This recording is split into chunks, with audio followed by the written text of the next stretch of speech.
We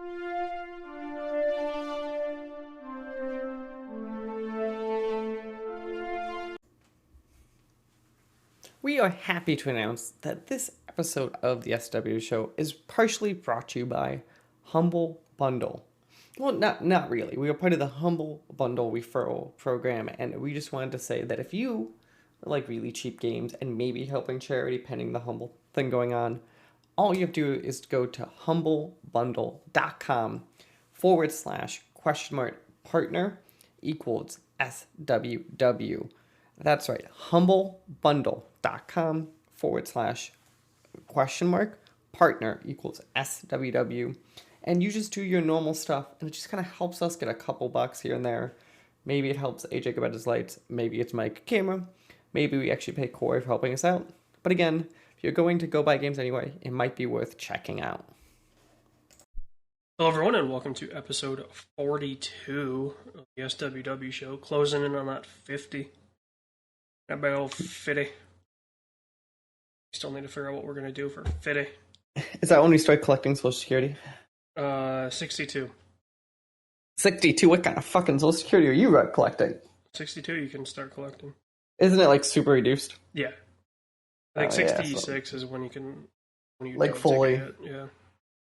And let's be honest, by the time we get there, it'll be when we die. Let's be real, it's not going to be there.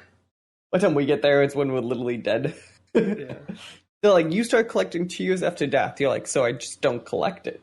Well, shit, at the rate that things are going in the world right now, you and I won't make it to 30. It might be better that way, let's be honest. Yeah. I've heard of people in their 30s, they always complain how sore they are and tired. Like, do we want that, really? See, here's what I'm worried about, right? I'm 26, and I already hurt like a motherfucker. Yeah, and you have a physical job, too, which doesn't help. Yeah, and 30's only supposed to get worse? Like, no, I don't want to do that. You're like, it's not worth it. It's really not. No. Anyway, as you can kind of tell, there's kind of really not a lot to talk about in terms of so we're trying to kill some time, but there's a couple big things, but yeah, it was. Yes. I was thinking that this morning that like it's a weird because remember we have a month worth of stuff, and I like skim stuff. It doesn't matter 'cause it's the beginning of the last month unless I really think we need to. But like it's still like a lot of few small things, and then it's like industry shaking giant things. Like that's all we have. Yeah. But what we have done is we have played some games. We have been playing some indie games that we're showcasing on our Wednesday night streams. Mm-hmm. So these were Lawnarchy. You think I remember this? This Means Warp. And what was the name of the horseman? Oh, Nightsbane? That sounds right, yeah. So yeah. It's a nice little fun spattering, I think. I'm assuming we're doing the same thing this week. Horseman, I wasn't the biggest fan of. I think it's a little too vague of what we're supposed to be doing in that one. Yeah, I mean, just go watch the streams where we play that stuff. We're definitely going back to This Means Warp. Oh, but This Means Warped, it's 100% a 3D FTL. But it's a really good 3D FTL, so yeah, I think it's one of those like it's worth checking out type stuff. I wouldn't play it more if I have a better idea of what we're thinking, but I'm pretty sure we both have that good old same like it's worth checking out again type reaction. Yeah, and then Lawnarchy was fun. There is UX issues in Lawnarchy that I remember screaming about when we were playing about like when you have to click and not click. Yeah.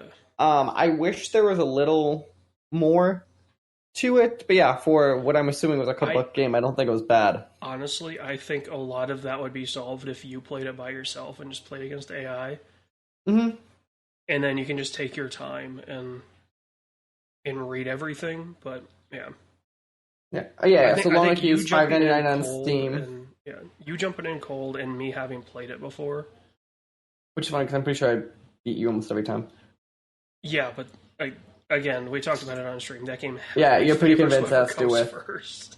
Yeah, I was playing at a deficit the entire time, but But yeah, no, I think it's fun. I don't think it's definitely a game that hopefully we'll either get more from or hear from more. It looks like it was somewhat successful, so but I think it's a fun little like twist on like kind of like local card games. Yeah. And I tend to enjoy that type of like even if it's like relatively simple, like it's a fun little let's try this out type game. Yeah. So we'll be So doing that for a couple weeks. So if you're interested, we'll have the game titles in the description of the archives mhm. on YouTube. So The time you're hearing this is worth checking out past yeah, couple weeks. We'll get a nice rotation of games on there right now. I'm still talking to my devs about getting us some other ones, kind of. So, at least for the time being, expect that kind of fun rotation, and now we kind of do fun check-in and stuff. Um, Speaking of other new games for us, so this last month, Wonderlands came out. Which, Wonderlands. yes, Wonderlands. It's not Borderlands, it's Wonderlands. Is it better than Tiny Tina's whatever? No, so that's my thing. So I'm a really big fan of the franchise where AJ obviously isn't. But this is a game that is 100% not for me. It is so Borderlands. I'm assuming you've played AJ. It's the whole like you're on a first-person shooter. It's semi-open world. We have like those segmented off areas, right? But it's kind of it's like a Hitman type linear, right? Where it's kind of like you're in an area, you do anything in the area, but you're kind of going area to area. But this game, it feels like they just added D&D onto a system, but without taking out stuff or making the system work better. So it's kind of like, see, I'm assuming you played some Borderlands, so it's like, oh, I go collect some loot and it'll compare me to the past loot I'm holding. Hold on. Is this not just the Tiny Tina thing? Isn't that D&D? So that Tiny Tina thing, though, was we made a normal Borderlands mission and just made Tina make the world, so it was still Borderlands in its foundation. Which is what I thought this would be. Instead, they redid a lot of that system, so now you have a lot more items to upgrade. The classes are more D&D based. You can kind of merge the classes now, and then you don't even have that. So, like, obviously, this exists in the world where Borderlands exists, so a lot of those characters you may see. But instead, this is Tina just telling you, like, a D&D story. So, you have all the trappings of D&D in it. So, like, there's a lot of random generation. There's a lot of... So, they took the worst part of the Borderlands games and Tiny Tina and made an entire game out of it. It feels... So, like, it makes me wonder if the reason I like Tina, and I know you didn't love her, but the reason I liked her is because we only saw her for, like, it was kind of like this fun love, oh, who's this goofball for 15 minutes, versus having her for 12 hours in my ear. I think my gripes about the Borderlands franchise are well known if you've been listening to us in both SWW and previous incarnations, but it's really just down to the writing. Like, this game also... Those games are so insufferable to me. This because game's I'm just not interesting. a fan of cringe in like those games Right. on that. So, But what's interesting to me is, so this game, obviously, I think there is some foundational to the same writing, but to me, those games felt like there's a more coherent through line, or one of the things is, and I think you might agree with this, you might play enough, is that like Borderlands is really good of making memorable characters, whether you like them or not, they're but they're really good at being memorable. Like either you see them, they have a cuts, like this whole like we don't just have a repairman, you have Marcus, or you have Scooter, like you have stuff like that, like little things that like make it like kind of feel like this is a world and these people that matter that are these like staples in their community. Where now, like that's one of the first scripts I realized is like now when you go in and you go meet the random quest giver, it's just a random guy. Like it feels like we lost the parts of that world that made it stand out a bunch. So it was still like this crazy world people that either loved or hated, but like things in that world were very memorable. Where like also this being all random generation, there is no memorableness in this kind of in that same way. that does not sound fun. Which is funny because people are loving it. I don't understand it because I'm like, this isn't Borderlands by any stretch, and it feels like, again, you took a D&D system and threw it on top of the first-person shooter, But to me, at that point, then you need to rework a lot of your UI or need to rework a lot of like how it interacts because otherwise the system just becomes too intense. And Borderlands, I think, was really good at being that like mid-tier shooter of I'm kind of paying attention, but ooh, better gun. It's really easy to compare. Just go keep shooting. And I feel Yeah. like this system is not good for that. That does not sound fun. So Wonderlands, not for me. I think I got like 8 or 10 hours into it. I just kind of gave up. Which for me to give up on a Borderlands type game. So yeah. Otherwise, I wanted to shout out. I started playing some Rogue Legacy 2. It just came out of early access like a week ago, so obviously I've been playing it the last couple of years on and off. But now it's Rogue Legacy 2. It's fully out. I just want to shout out good old Cellular Games. Obviously, they've been on the show in the past, and congratulations to them for finally finishing the game after I think a year and a half of active early access development. Hey, Which they're was faster than Bohemia, so and like their team isn't that big. It's just more of surprising right. how long they actually worked on this game. Like 100, like also like they were very clear going into this, being like this will be a while. And I think this was not one of those cases of miscommunication. It just obviously just shipping a game takes a lot of work. Yeah. And as far as I know, they never broke a build, so that's always reassuring. Sometimes you just gotta look at the positives. Exactly. All right. And it sounds like that's kind of all you've been playing. Yeah, I mean, I've been getting back into Kerbal, but that's solely just to kill time.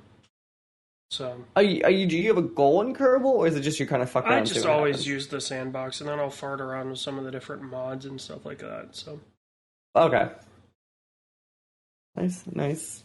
Yeah. Let's jump to stuff we've seen. AJ and I have both seen the Nick Cage film, which I think we both enjoyed. Go check out last week's movie club to hear more. But I gotta ask. So you saw The Northman. yep, that I Tell us did. about it. This is Robert Eggers' new movie, and it's good. I'd say it's a solid 8.5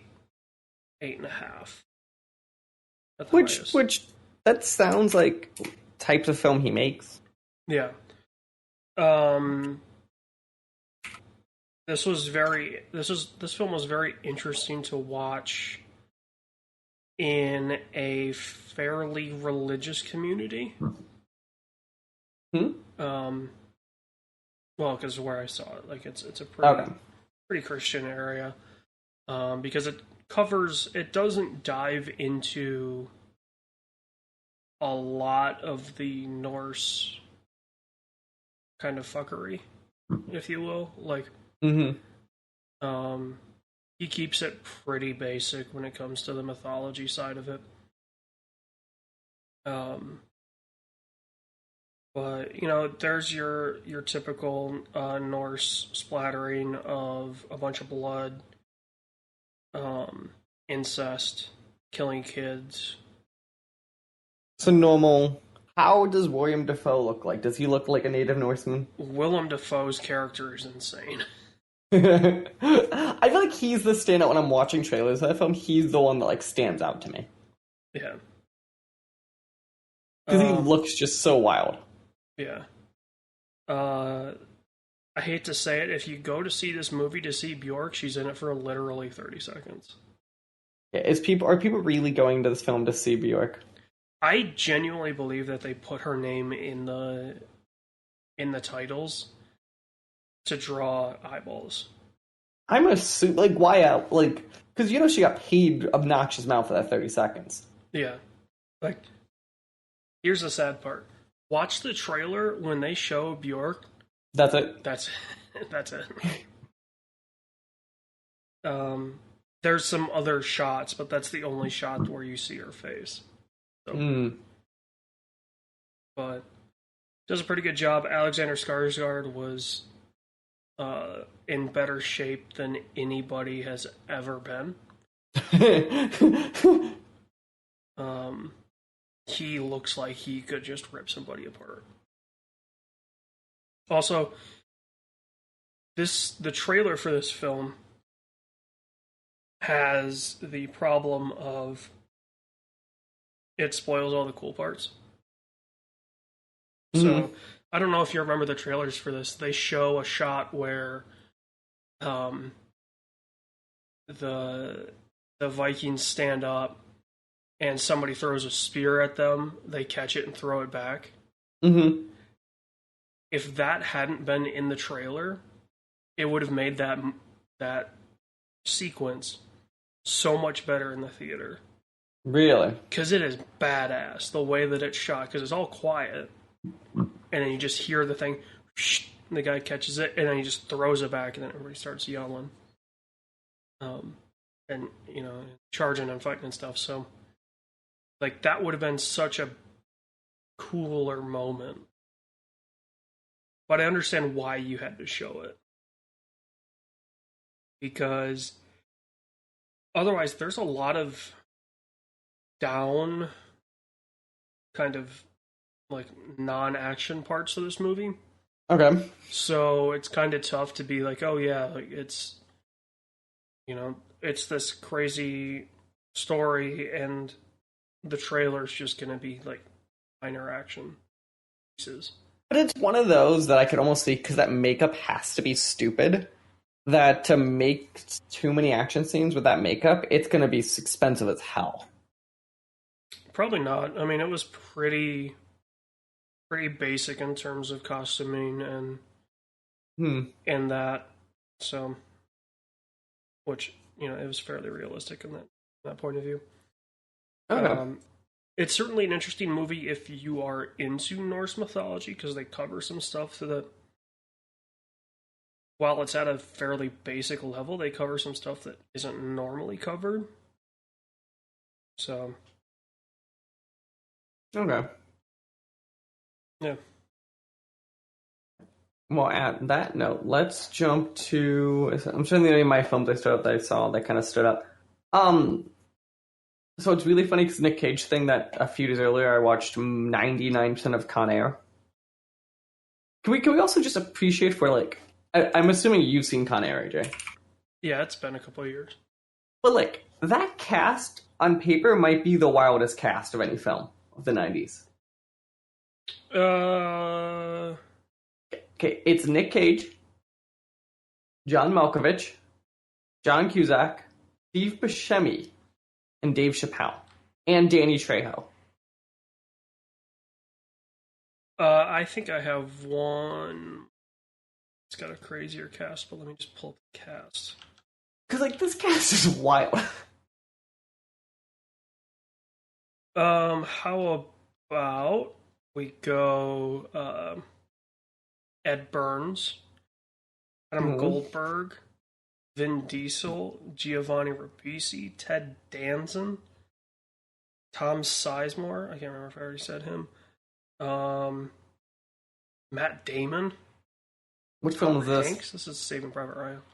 Got it. Okay. I purposely left out the two big names that you would have recognized. Okay. They kind of showcase like Hanks, Damon, Sizemore, Burns, Barry Pepper, Adam Goldberg, Vin Diesel, Giovanni Ribisi, Jeremy Davies, Ted Danson, Paul Giamatti. Like, that's a cast. And that was a 90s movie. It was 99. Mm-hmm. Or 98, technically. That's probably the craziest in terms of, just straight up people, actors in the movie. But yeah, no, Con Air. I don't know if it's a good film. It's entertaining as hell, and it's classic Nick Cage.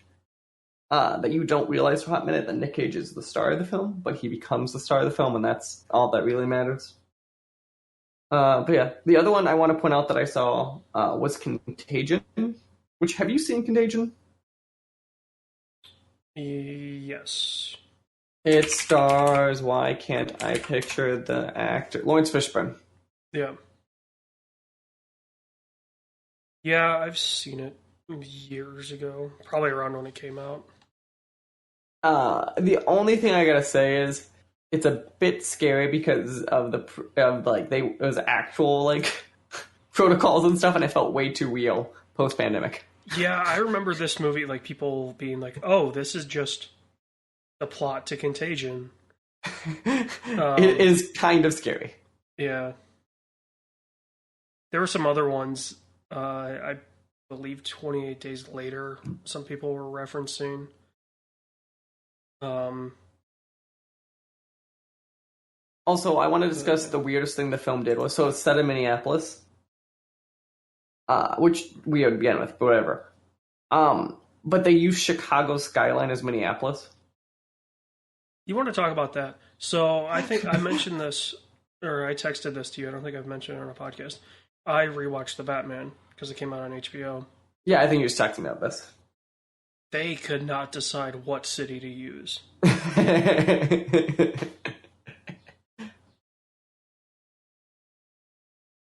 That thing was like, Chicago, New York, Toronto. Like, Yeah, wasn't that the Batman filmed a lot in Toronto?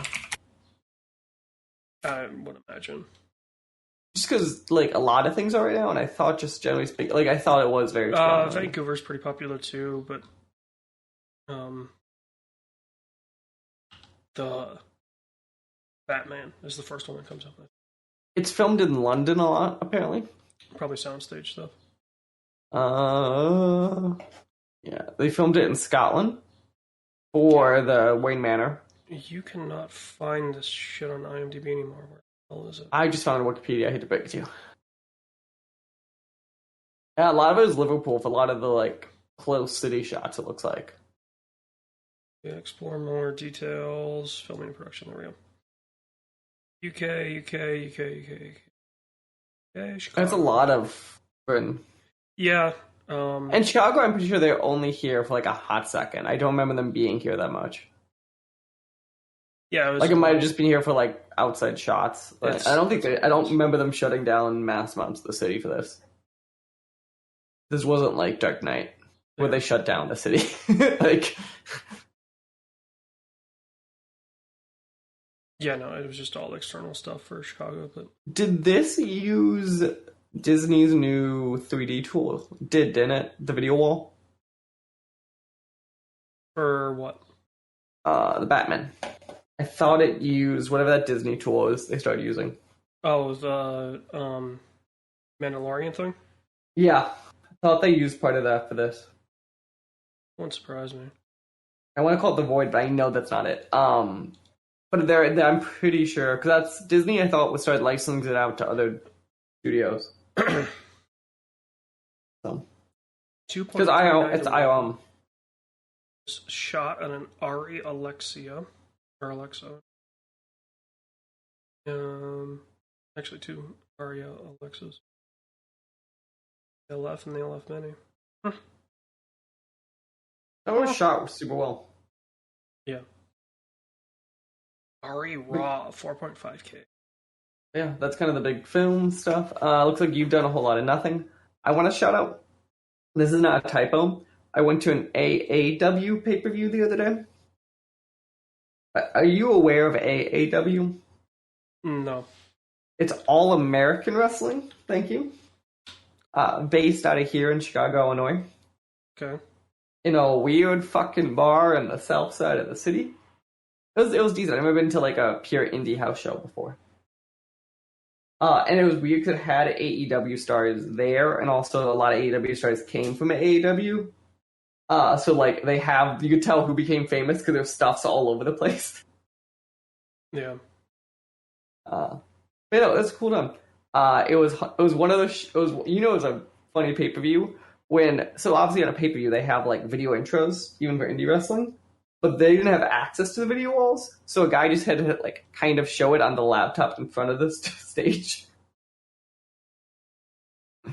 Ace Austin is their heritage champion. Also, if you're looking up AAW, you need to look up this man's name is Gringo Loco. Try to find. There's the roster. Gringo Loco maybe was the best wrestler of the night.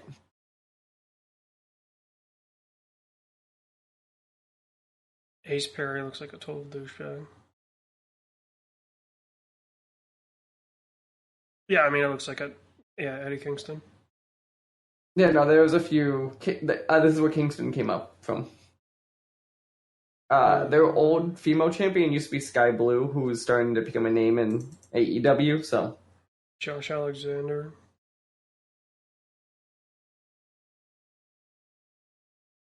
Sky Blue.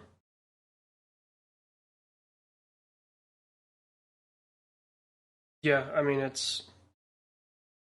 it's your standard big city indie. third row tickets cost me $20, so it's kind of like, okay, let's make an ad of it. AAW on demand. You might be able to find me in there because we were again third row, and they definitely did a few crowd shots. Did you go to Epic, the 18-year anniversary event? We did not. Oh, maybe did. Was Epic the one on Friday? It was March 19th. Then no. We were the one 3 days ago. Never Say Die was the name of the event. Yeah, the last one I have is. So it's $8 a month to subscribe to this thing. Or the pay per view is 15.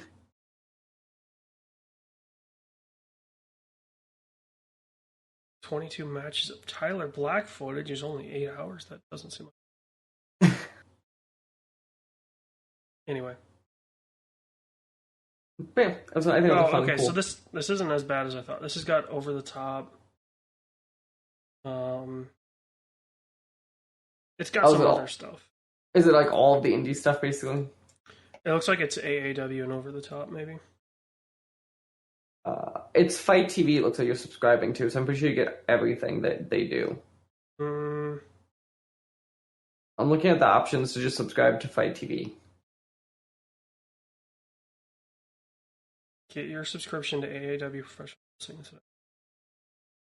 Because for joining Fight, it's $5 a month. Yeah. I don't know if this is Fight. I'm pretty. The catalog looks like it's Fight because it's got like Big Japan. If I hit sign up to watch, yeah, I don't Combat know. Zone, Chikara, Defy. Like it's got all the stuff that would be on Fight, but I guess everything but AEW. Mm-hmm. Of course, that's not on Fight in the US. No, it's on something. It's on the. Yes, I believe you. So, which hopefully we'll know by the time this comes out. Hopefully, I am securing. Me and one of my friends are trying to secure because the tickets go on sale for Friday for that AEW pay per view. So we'll see how bad that costs me. Let's put a bet on this. What do you think my ticket's going to cost me for AEW? Which show? The New Japan Pro.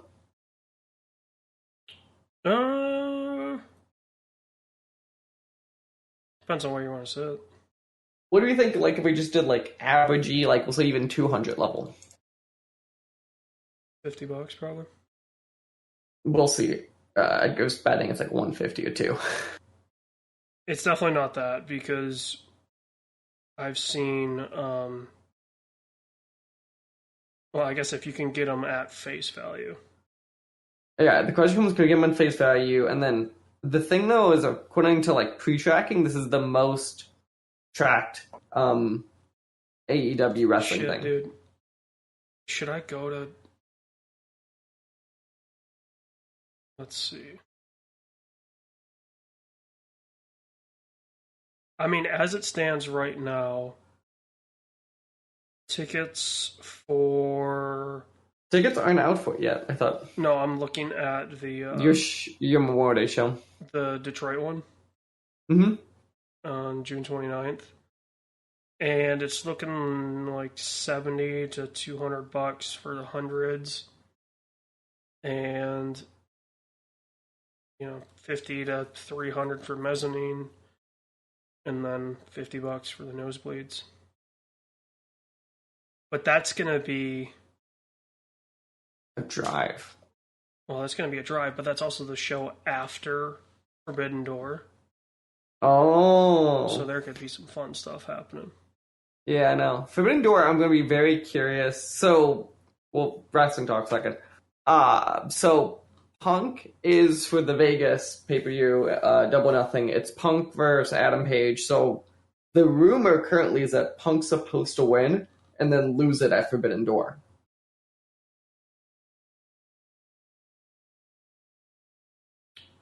I could see it. Because Adam Page has now survived it at, this will be his second pay-per-view in a row.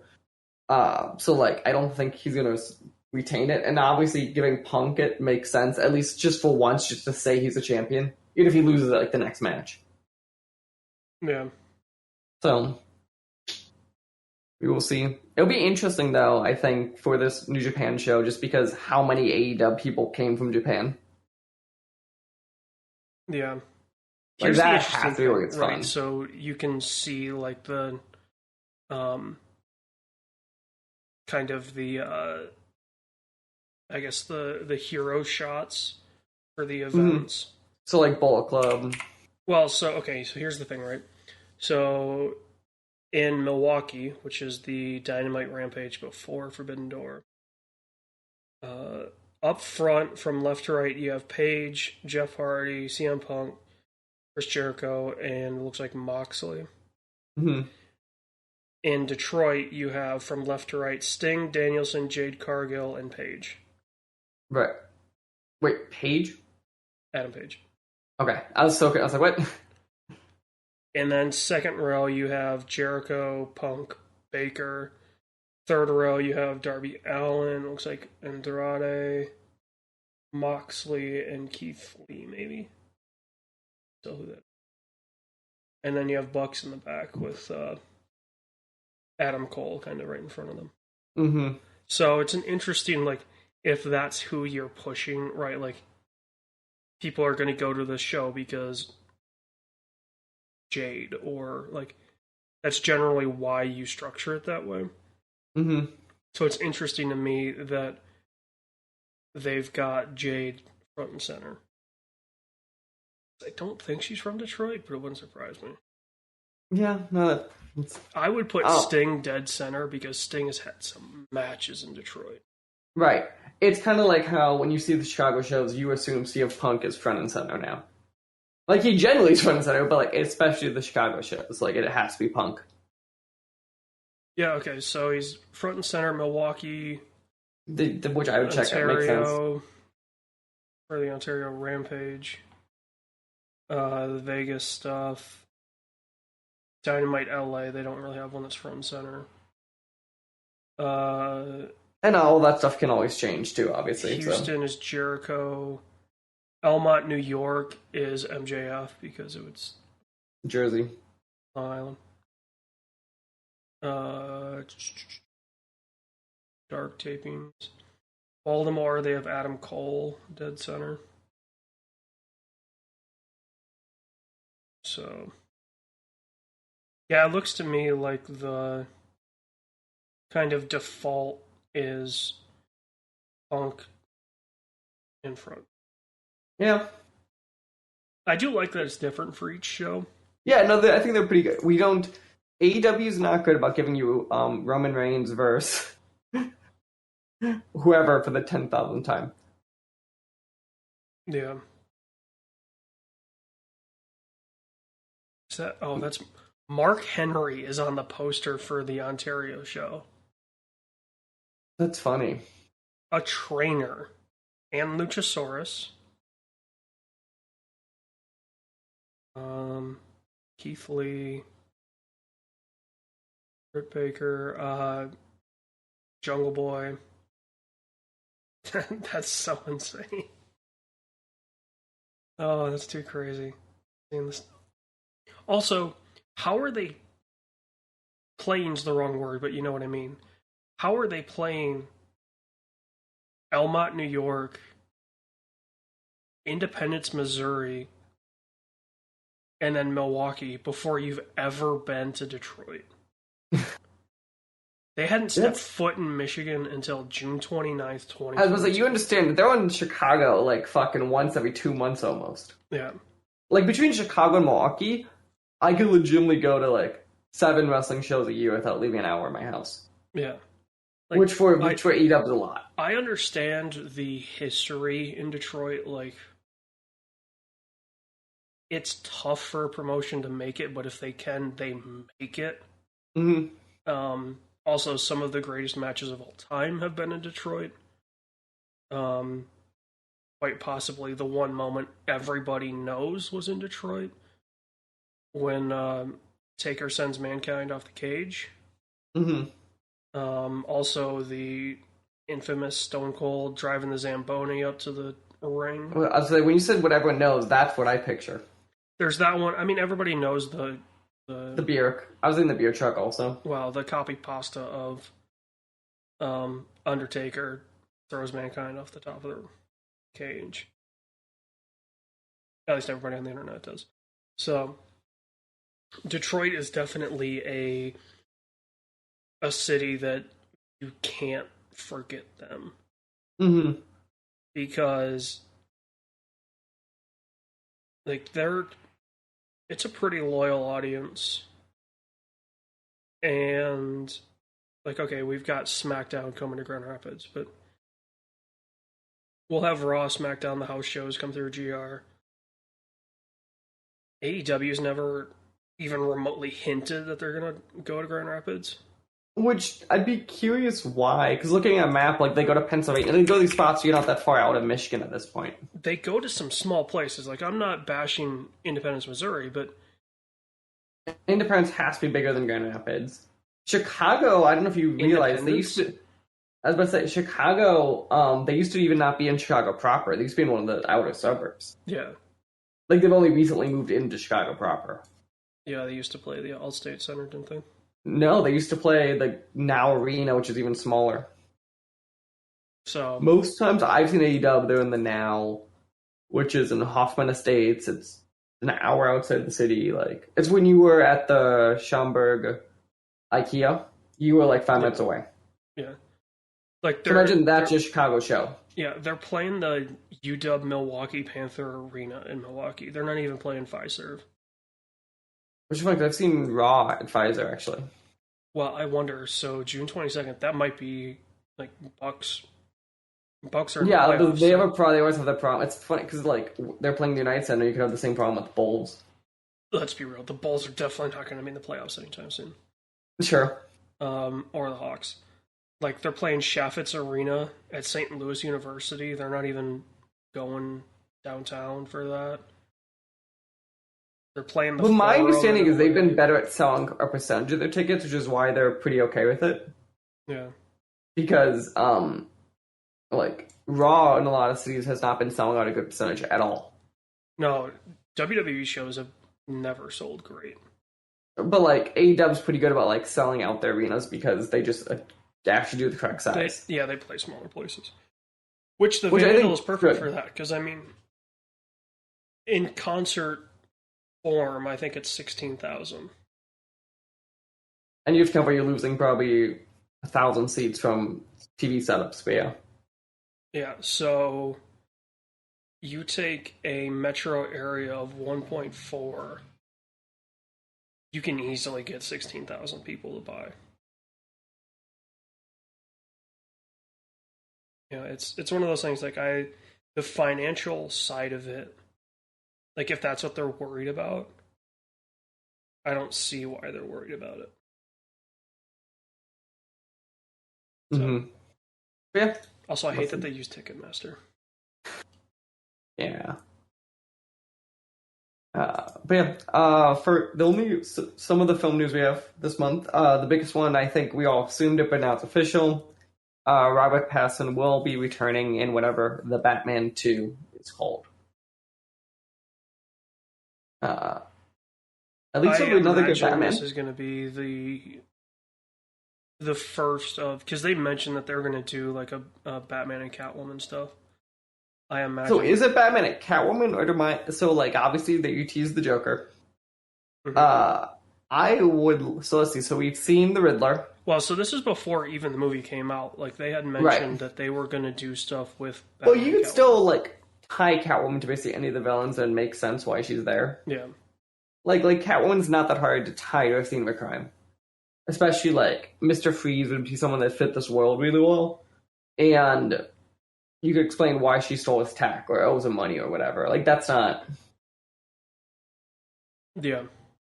I would love to see Black Mask, which I'm not sure if you're familiar with Black Mask, is basically basically like an assassin.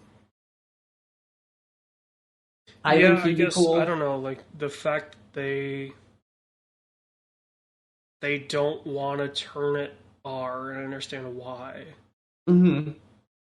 but they don't want to do that, so it kind of limits you for some of the villains Hmm. because just for the universe that they've set up, right? Like they've set up this very gritty world, even more so than the Nolan trilogy. Like Yeah, this one I think is grittier. I think Nolan is more grounded, but I think this is grittier. I would argue this is more grounded because Bruce Wayne in this is not some just like he can get whatever tech he I was wants. gonna say Bruce Wayne or the Ghost would be the better example, but yeah. Um, I mean, like he built the Batmobile by himself. Hmm. Like he's using tech that's consumer-ish, not some. You know, he's not going to pull out a cell phone that suddenly creates a sonar network, right? Like that doesn't feel like what the Batman universe is. So it's definitely dirtier. Like it feels like their Gotham is. That's why I've. It's why I referenced the idea of could the Joker, the Joaquin Take Phoenix movie, could existence and that be will. this Gotham? Because it's that dirty. So That's interesting. who knows? I'll be very curious to see how they handle the sequels. I think, so far as we both read, I think that it's really good. The original Batman. So I'll be very curious to see how they handle the sequel. Not bad. Batman. Other big stuff is that there's just now finally a Thor, Love and a Thunder trailer. AJ, I'm assuming you have nothing to say on this besides it exists and it's more Marvel films. It exists. They do exist. The only thing is, I figured, didn't you like Thor Ragnarok? Ragnarok was fun. Wouldn't you? So are you curious this one, or is it just Ragnarok you're good with and you only need one? I'm probably good with Ragnarok. Like, I don't see. I don't know. Since I'm behind several Marvel movies, I really don't care anymore. Hmm. It's interesting because they it feels like almost they use Spider-Man, which I know you saw, as like a very interesting kind of almost reset point that people could just kind of peek their head in now. I would think that you are required to see No Way Home Hmm. because like everything ties back to that. So at least that's what it feels like, especially with Doctor Strange. But um, you know, I just don't know where. Like it would be tough for just a random person to go, okay, you know, if they're going with kind of the fact that the multiverse is fucked. Hmm. There's gonna be some splaining to do. Um, for fans that for fans of the Thor movies, because like Ragnarok kind of touches on some of the stuff that had been. But like Ragnarok, you could totally just ignore everything else and you still have a good time. Yeah, You'd be like, oh wait, his dad died. Okay, like that'd be kind of the level of like, wait, what happened? yeah. Like that would really be it. Or oh, they don't like each other's brothers. I don't fully understand. But move on. Like that'd be kind of your Ragnarok problems. Whereas, I mean, it's a trailer, so you can't really spoil it, right? They show female Thor. Hmm.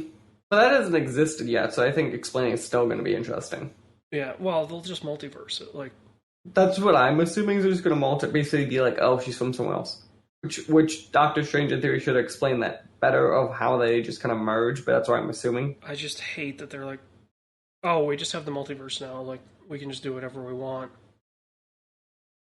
You know, that's part of the reason why I'm not a huge fan of these movies. Is there's always been that, oh, Doctor Strange can just yoink people from anywhere. Mm-hmm. So I have the same problem with DC, right, with the Flash stuff. So with Flash, it's fine. Flash would never come out since I didn't put down all of the times he abused someone. Yeah, what's his face, Ezra Miller. Mm-hmm. At this point, I wouldn't be surprised if he's arrested for just like walking around. He's been arrested what, 2 or 3 times? At least.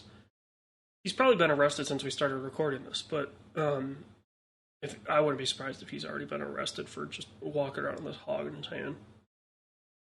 So yeah, I didn't even put those down. It was one of those like not stories. I was like, it's too far. I'm not gonna make fun of him. But we did. Okay.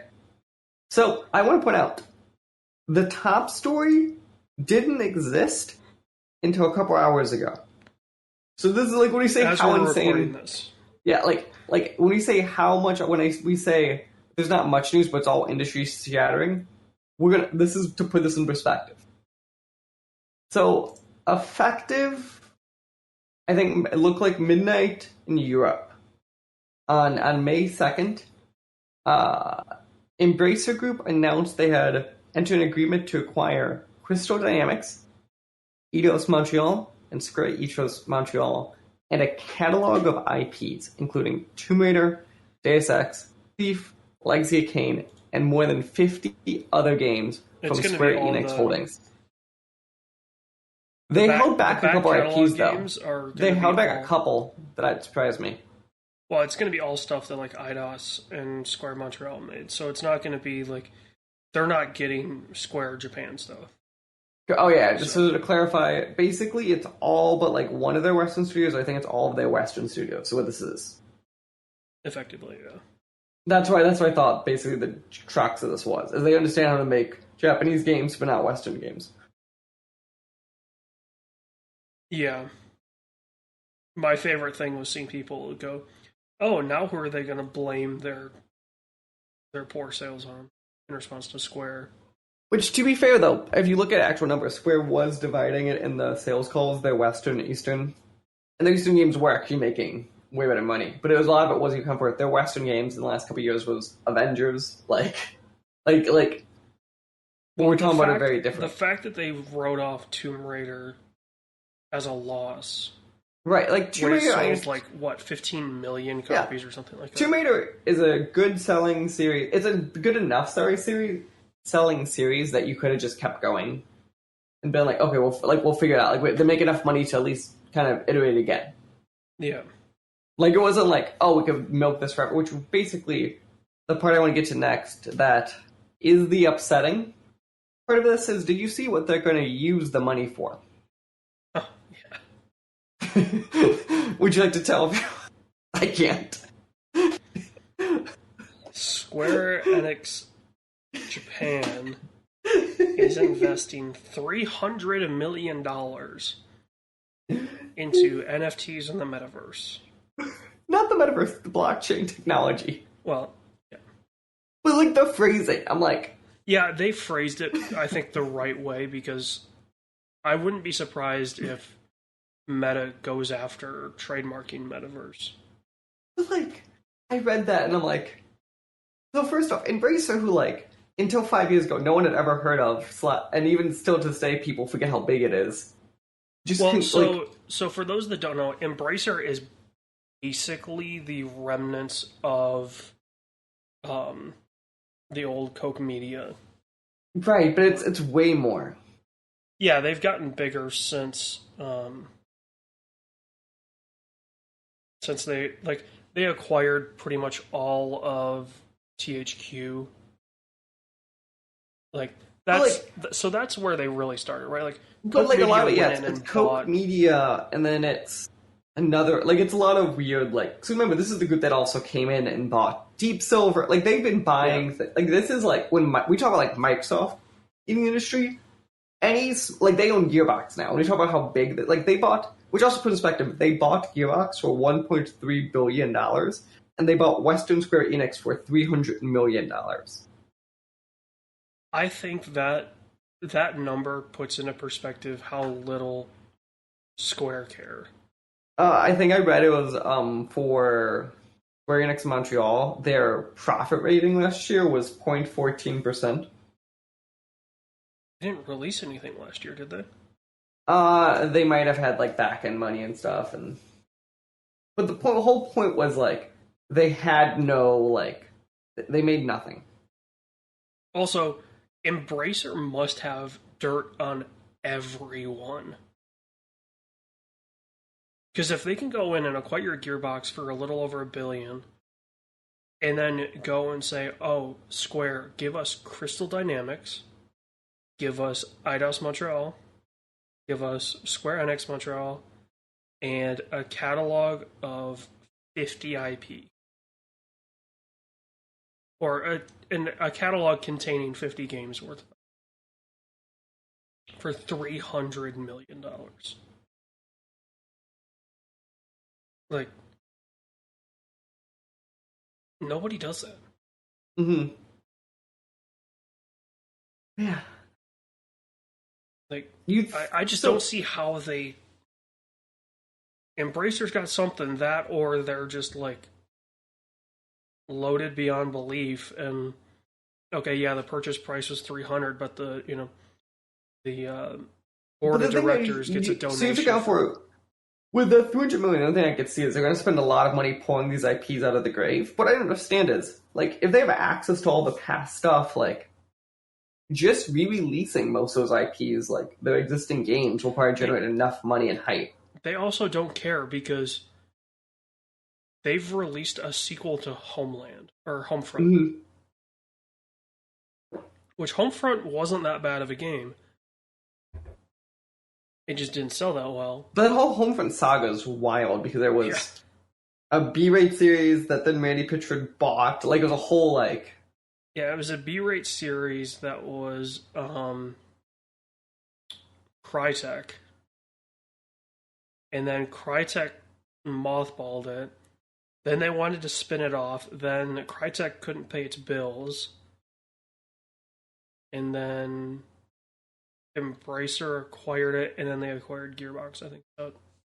but I think Pitcher was still involved either way. Like it was still super weird. Maybe Embracer just realizes, or they can just go in and go, look, this studio did this, and we're offering you this. Mm-hmm. Right here, right now. Maybe they just walk in with a duffel bag full of $300 million in cash. So here you go. Your profit lines are going to look great now. Yeah, it's just so weird. I guess good on them. I just hope that Embracer continues to do what they do and let people make stuff. Because they haven't been afraid to let studios work. Mm-hmm. Which is good. Again, for now, it's Embrace is still the one paying for a goddamn Saints Row to come out this year, so. Yeah. Which they're also now going to be a co-developer for the new Perfect Dark game. Yes, by Xbox. Because Crystal was this is gonna be weird. All I hope is that we get a new Tomb Raider and a new Deus Ex. I'm hoping for a new Deus Ex. I don't give a shit about the Go games. But like, what I don't understand is it'd be an easy way for them to milk their IP while they're making big games. Make a Go game of everything that they have. Yeah, but it's kind of like, I don't know. It's That tough doesn't because milk the series. The franchises that they used it for, Hitman, Tomb Raider, and Deus Ex, you can boil down their combat to that. And Totally. But like, how many reskin apps make money? Like, you have to look at just from their point of view how little it costs. Well, but no, I'm talking more. How do you fit the Go style into a franchise? Hmm. Right? Because okay, the Hitman Go game didn't do anything for like the plot of Hitman series, but it played like a Hitman game in the sense that you were trying to hide and be quiet and hide bodies and things like that. So Hmm. I feel like they make them because it fits, not it's a money grab. Like it's Hmm. definitely a money grab, but it's a smart money grab. You could probably do a thief one if you wanted to. Thief, I think. Yeah. Yeah. Cool. Jumping to the next thing. Basically, we've kind of talked about, but the new PlayStation Plus service finally has dates and times and all that. So check your local regions. Basically, in America, starting on June 13th, PlayStation Plus will turn into its new whole pricing and benefits and game streaming all in one price. Basically, at the US, you're looking at $10 a month for the cheap option, which is, I believe, But so double okay, what current Plus is. um, plus essential is plus. Yeah, Plus Essentials Plus. Yeah, no, so it's the same pricing. So I pay yearly. So yeah, it's the same pricing. Basically nothing changes at that point. Um, and then you basically add stuff like extra, which extra then adds a 400, basically their version of Game Pass, because it says 400 games from PS4 and PS5. Um, And they're and then, downloadable, which is nice. yeah. And then you get to Premium, which is that, and game streaming. You get PS3 games only from game streaming, and then PS2 and PSP games you could download because they had those emulators that work on the infrastructure. And PS1. So Yeah. So it'll be interesting to see. This is obviously their version of trying to fight what Microsoft's doing with Game Pass, but with way less infrastructure. I mean, it's also $60 cheaper a year. Totally. And you're not going to get the same quite numbers, let's be honest, either. But I'll be very curious to see how it is. They did, at some point, if you want to look for it, there is a chart out there that if you want to convert your current subscription to one of these tiers, they basically prorate you for that equivalent amount. So if you have PS Plus now and you put it into the premium tier, you get about 2 weeks for that trade off. So you could always look at that too if you want to do an upgrade. You can't stack anymore. Right. So for a hot minute there, just gone. If you bought regular Plus now, they're just going to upgrade you to the premium one at the time for the same amount of time, which that deal is still currently in place. You just, as of right now in the system, can't buy yourself more than your current amount of Plus. So if I have an active Plus subscription, I can't renew early or add months, even via cards that you can buy at a store. Yeah. So, But yeah. We will see what happens. Let's start jumping to some next stuff. also, $1.20 a year is not bad. No, I want to see how it works with the streaming and see how stable it's being before I decide. But I might be a thing I do. Yeah. Next thing is I just want to shout out a video essay series by MinMax. I've actually never was really into MinMax, so when I saw it pop up, I want to give it a try. Basically, it's talking about a Kickstarter that Neil deGrasse Tyson did for a game that I didn't know existed, and it's a wild story, basically, how he might have just swindled people out of a couple $100,000. I remember hearing about this thing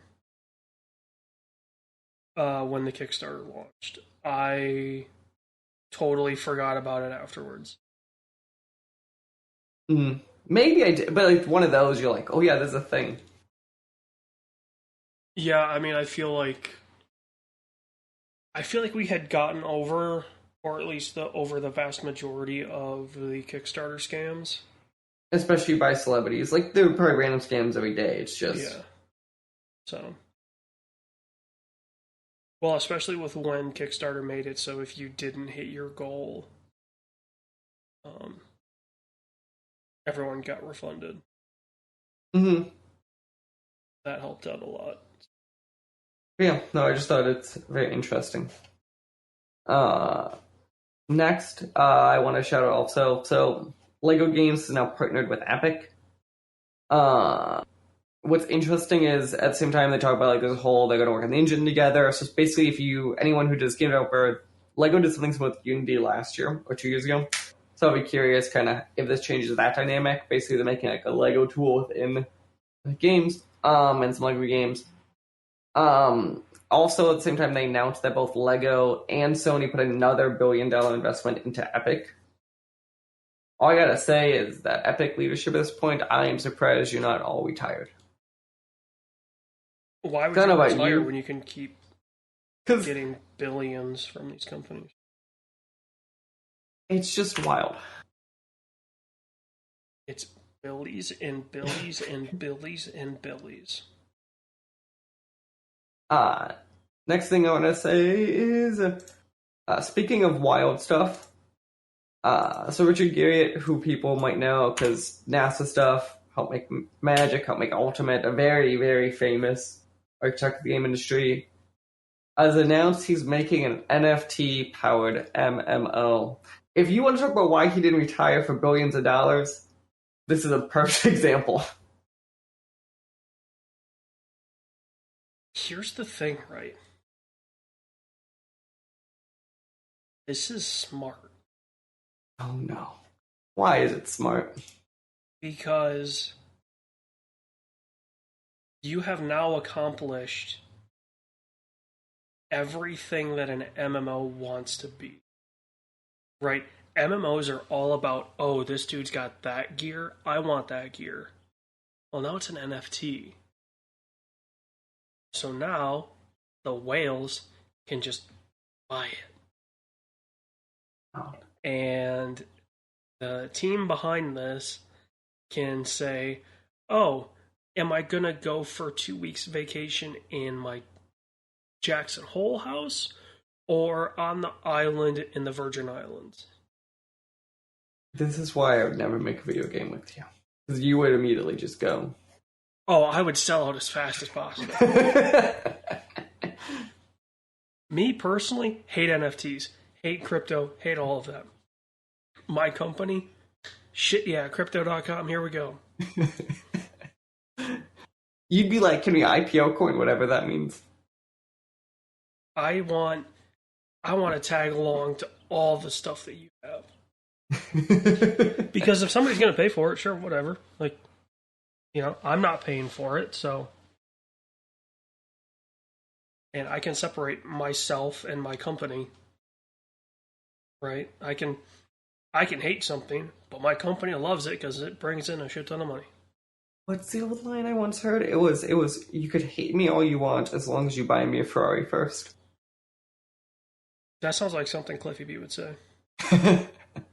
Like, I'm saying that both half joking and half serious. Like, that totally sounds like a line he would say. Mm-hmm. Because that's kind of who he is. But, yeah, I mean, I hate when corporations do this because they think it's, you know, oh, the next best thing. Mm-hmm. I applaud people that use it for actual, like, the idea of an NFT, right? Like, it will work in this. Because that means each item is unique. And so it's an even greater example of I want what that guy has. Well, there's only a limited amount. Mm-hmm. Right? So the level, you know, the rarity actually matters. So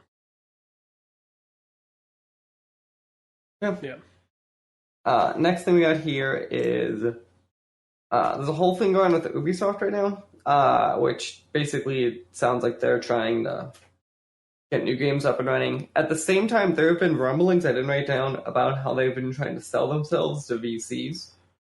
So we might live in a world where Ubisoft's doing this just to up their market share. And there might be a world where Ubisoft, who tried to save themselves a couple years ago, might be bought. Who do you think realistically would try to buy them? The rumbling's been Microsoft. Well, the But rumbling's always Microsoft. Microsoft. Okay, but now it's like could be serious. The Microsoft problem is they're trying to wait for Activision Blizzard to close before buying anything else. Oh, that would not look good if they had the Activision Blizzard sale and then they're trying to acquire someone. The only thing is that Ubisoft is small enough that it might not trigger. They're small in the States. They're not small outside But of the numbers-wise, they are. States. Outside of the States, they're huge. Ubisoft is like 6 or 7. In terms of, like, Revenue. their reach. Like, not just games. Like, No, I'm saying I think revenue-wise, I'm pretty sure. oh yeah, revenue-wise, they're not that big. But in terms of reach, they're pretty big. Ubisoft is actually 13 now officially. Because they got into a lot of, like, the Euro mobile market. Ubisoft is bigger than Konami, Sega, and Capcom. Yeah. Well, Capcom's Also, Sony because owns it. Embracer is losing so much money, Embracer is technically the 17th largest. Yeah, but that's looking at cash balances. That's not looking at Because it has to be, because asset-wise. yeah, asset wise, Embracer's like probably 3 or 4 at this point. Fuck it, Embracer, go for it. We laugh. Like, we're not going to wake up and go, what the I fuck? would be happy if Embracer bought Ubisoft. I would be disappointed if Microsoft bought them. I would be impressed if Sony bought them. Yeah, to me, Sony, I feel like, would make culturally more sense, but Sony is the revenue problem. And Like, Ubi's worth more than Bungie, which already Sony had to not fully absorb. yeah, but you also have to remember the way that Sony is structured is weird. But because Bungie's not reporting to SIE, they're a separate unit parallel to SIE. Like, Sony Corporation could easily buy whatever they want. But it's the Sony Interactive division that is kind of hampered. So Yeah. So we will wait and see. Trailer I have for video games. The future greatest game of all time has been officially announced at 2 in the morning one day. what, the next Death Stranding game? No, Kingdom Hearts 4 is officially announced. Which is all we need to know. What do you think comes out first? Kingdom Hearts 4 or Death Stranding 2? I think they come out the same day just to fuck with us. I think Death Stranding 2 gets announced and released before Kingdom Hearts even gets a date. You think it'll be a repeat of history? Yeah. Also, is somebody playing the recorder behind you? He's playing the piano. It doesn't sound very good. He's learning. It's beautiful. But yeah, No excuses. next. Get a keyboard, plug those headphones in, bud. That's a real piano, so I don't think it works that way. That's how I learned. I learned on a keyboard and then I had headphones. Bam. Next thing is there's a lot of Gearbox news. Basically, Tales from Borderlands 2 got announced. And then Gearbox has acquired Perfect World and Lost Force Interactive. Which, in the weird grand scheme, it's Gearbox who is owned by Embracer, but it's Gearbox who owns these new studios. I'm telling you, dude, the Embracer group is just getting bigger every day. 17 on that list, wherever you got that list, is bullshit because Embracer now owns companies that are buying companies. That own companies. Yeah. They're like a Russian nesting doll. At some point, we're finally going to get to the inner little doll. And then we're going to find out that Real Doll owns Embracer Group. Yeah, like I don't. Wild. And then final news story is the next Battlefield's officially in pre-pro. and apparently DICE has learned valuable lessons from the last game. Do you think that lesson is to include a leaderboard? I think that here's the problem, right? From everything that I read about 2042 and heard, that was supposed to be a battle royale game. When you take that into consideration, everything makes sense. All of the weirdness, no leaderboards, the character based stuff, the AI around maps, the way that you call stuff in, it all makes sense. Mm-hmm.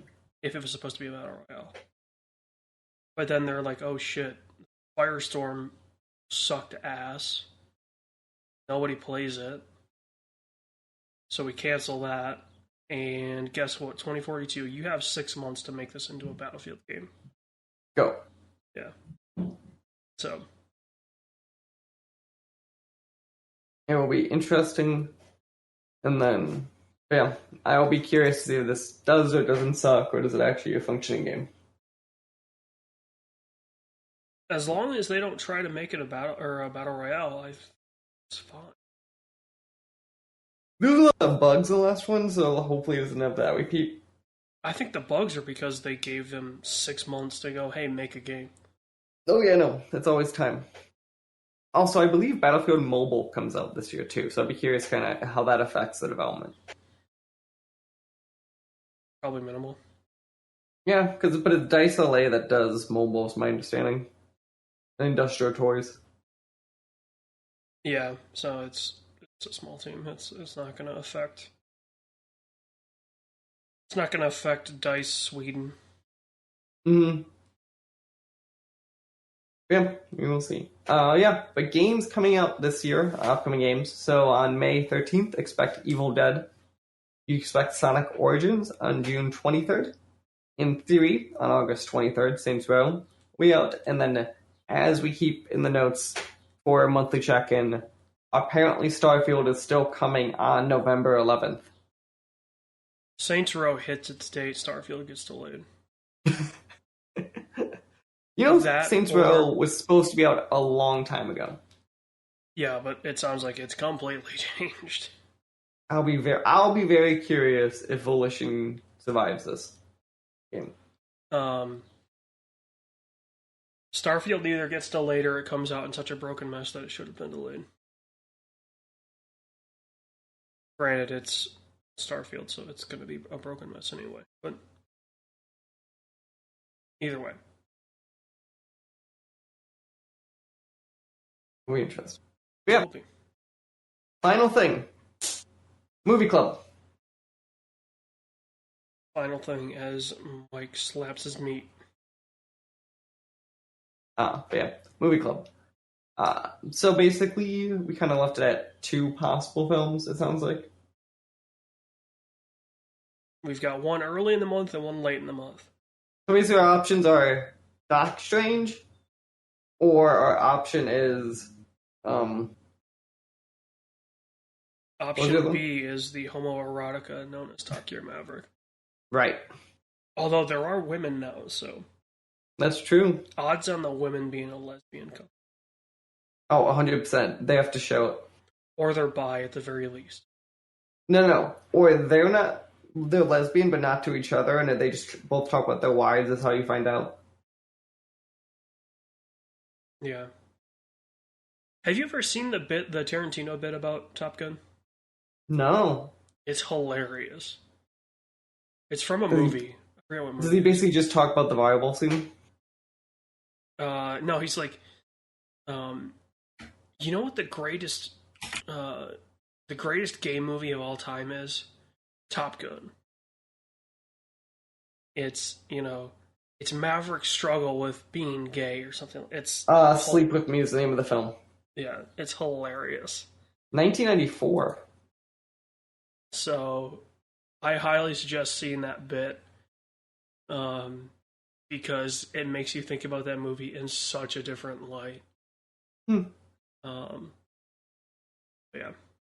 It looks super interesting. I've heard really good things.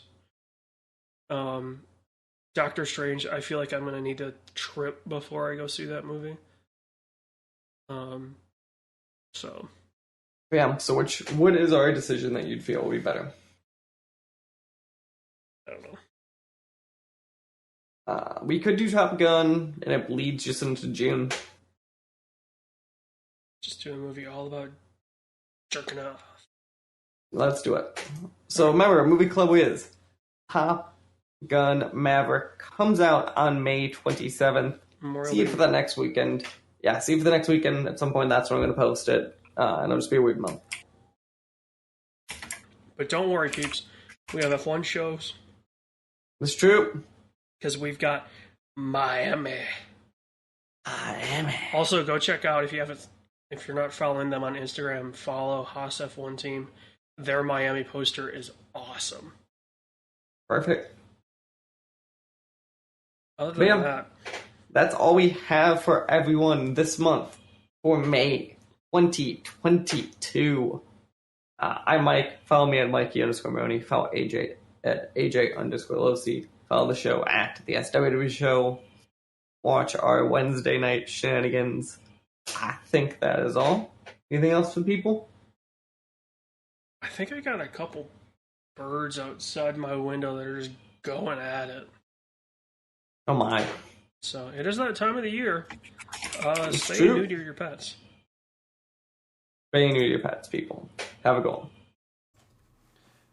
The SWW Show and all of its affiliate podcasts are podcast by me, Mike Maroney, and AJ Losi, sometimes by our contributors, including Corey King. You can follow the SWW Show on social media at the SWW Show, or sooner or later you go to patreon.com/SWW to help us out. Thank you. We hope you enjoy the rest of your day.